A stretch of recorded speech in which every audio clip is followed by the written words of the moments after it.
মূলধন বাড়াতে 800 কোটি টাকার বন্ড ছাড়বে সিটি ব্যাংক। 10 ফেব্রুয়ারি 2025 প্রথম আলো অনলাইন থেকে সংবাদটি প্রকাশিত হয়েছে।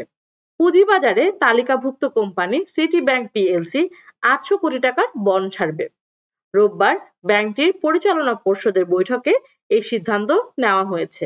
ঢাকা স্টক এক্সচেঞ্জের ওয়েবসাইটে দেওয়া ঘোষণা অনুসারে বন্ডটি হবে সাবঅর্ডিনেটেড বন্ড।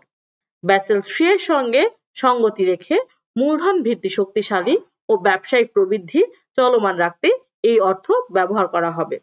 আর্থিক খাতে নিয়ন্ত্রক সংস্থা বাংলাদেশ ব্যাংক ও পুঁজিবাজার নিয়ন্ত্রক সংস্থা বাংলাদেশে সিকিউরিটিজ অ্যান্ড এক্সচেঞ্জ কমিশন সহ সংশ্লিষ্ট নিয়ন্ত্রক সংস্থাগুলোর অনুমতি সাপেক্ষে বন্ড ইস্যুর এই সিদ্ধান্ত কার্যকর হবে। সাবঅর্ডিনেটেড বন্ড সাধারণত কোনো প্রতিষ্ঠান যেমন ব্যাংক বা কর্পোরেশন ইস্যু করে থাকে। এই বন্ডের বিশেষ বৈশিষ্ট্য হলো এগুলো সাধারণ বন্ড বা অন্যান্য ঋণের চেয়ে কম অগ্রাধিকার পায়। অর্থাৎ ইস্যুকারী প্রতিষ্ঠানটি যদি দেউলিয়া হয় বা তার সম্পদ বিক্রি করতে হয় তাহলে সাবঅর্ডিনেটেড বন্ডধারীদের দাবি অন্য ঋণদাতাদের যেমন সিকিউরড ক্রেডিটর বা সাধারণ বন্ডধারীদের দাবি পরিশোধের পরই পূরণ করা হয়। কম অগ্রাধিকারের কারণে সাবঅর্ডিনেটেড বন্ডে সাধারণত উচ্চ হারে সুদ দেওয়া হয়, যা বিনিয়োগকারীদের জন্য অত্যন্ত আকর্ষণীয়। সেই কারণে কিছু ঝুঁকিও বহন করতে হয়, বিশেষ করে যদি প্রতিষ্ঠানটি আর্থিক সংকটে পড়ে। 2024 সালের জানুয়ারি থেকে সেপ্টেম্বর পর্যন্ত 9 মাসে সিটি ব্যাংকের সমন্বিত পরিচালন মুনাফা বেড়েছে। গত বছরের একই সময়ের তুলনায় পরিচালনা মুনাফা বেড়েছে 77%। 2023 সালের প্রথম 9 মাসে সিটি ব্যাংক মুনাফা করেছিল 932 কোটি টাকা। 2024 সালে তা বেড়ে দাঁড়িয়েছে 1653 কোটি টাকা।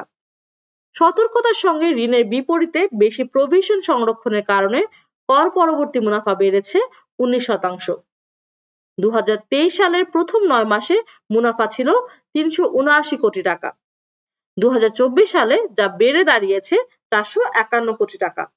ব্যাংকটির পক্ষ থেকে জানানো হয়েছে, সুদ আয়ের উল্লেখযোগ্য প্রবৃদ্ধি, সরকারি বিল বন্ডে বিনিয়োগ থেকে ভালো অঙ্কের আয় ইত্যাদি কারণেও পরিচালনা মুনাফা বেড়েছে।